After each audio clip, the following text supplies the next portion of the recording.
Please. He was there. Please.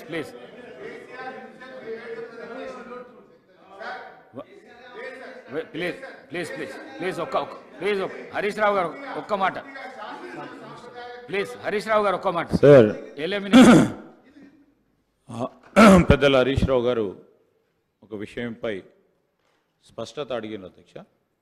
గతసారి వారి ప్రభుత్వ హయాంలో పవర్ పాయింట్ ప్రజెంటేషన్ ఇచ్చేటప్పుడు లోకేష్ రెడ్డి అని టెక్నీషియన్ హౌస్ ఫ్లోర్ మీద ఉండే అధ్యక్ష. ఉండే సార్, మీకు ఒకసారి లేదు ఇక్కడ టెక్నీషియన్ ఇక్కడ ఉండి పక్కనే ఉన్నారు కనుక నడిపించడం జరిగింది సార్ అధ్యక్ష.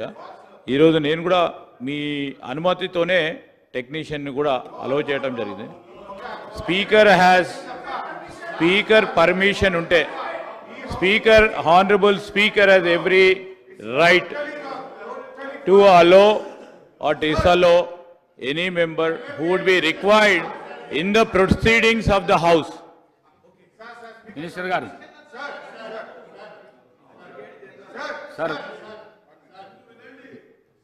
Speaker sir. 1 minute sir. మన శాసనసభ సాంప్రదాయాలు, మన బుక్కు, లెజిస్లేచర్ ప్రొసీజర్ చూస్తే ఎప్పుడైనా మన మెంబర్స్ కాకుండా సభలోకి రాగలిగే అవకాశం మన కాన్స్టిట్యూషన్లో ఒకే ఒక్కరు అడ్వకేట్ జనరల్ గారికి మాత్రమే ఉంది. On the request of the speaker government only advocate general గారు వచ్చి ఈ శాసనసభలో ఒపీనియన్ ఇవ్వడానికి శాసనసభలో వారికి ప్రత్యేకంగా ఒక స్థానం కేటాయించబడి ఉంటుంది. కానీ నేను 25 ఏళ్ళుగా ఈ సభలో 20 ఏళ్ళుగా ఉన్నాం. అంతకుముందు కూడా మేము చూసాం అధ్యక్ష. ఏ రోజు కూడా ఒక టెక్నీషియన్ను నాన్ మెంబర్ను ఈ సభలోకి అలో చేసిన చరిత్ర లేదు అధ్యక్ష. దయచేసి కొత్త సాంప్రదాయాలు తేవద్దు. మంత్రి గారిని చేయమనండి ప్రజెంటేషను. ఆ రోజు కేసీఆర్ గారు చేసినప్పుడు కూడా టెక్నీషియన్ లోపల సభలో లేడు, కేసీఆర్ గారే స్వయంగా చేశారు అధ్యక్ష. దయచేసి ఇప్పటికైనా ఈ రకమైనటువంటి రేపు ఎవరిని బట్టి వాళ్ళనే సభలోకి తెస్తాం అధ్యక్ష. ఇదేమైనా పద్ధతి? ఇది ఎవరిని బట్టి వాళ్ళని సభలోకి తెచ్చి కూర్చోబెడితే సభ్యుల యొక్క శాంటిటీ కూడా దెబ్బతింటది. దయచేసి టెక్నీషియన్ బయటకు పంపి మంత్రి గారు ప్రజెంటేషన్ ఇవ్వాల్సిందిగా కోరుతున్నాం. హరీష్ రావు గారి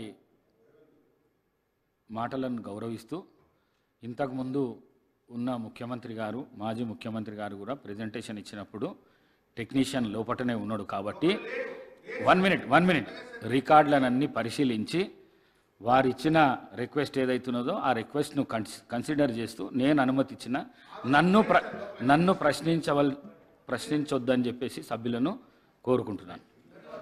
మంత్రి గారు. స్పీకర్ సార్, ముందుగా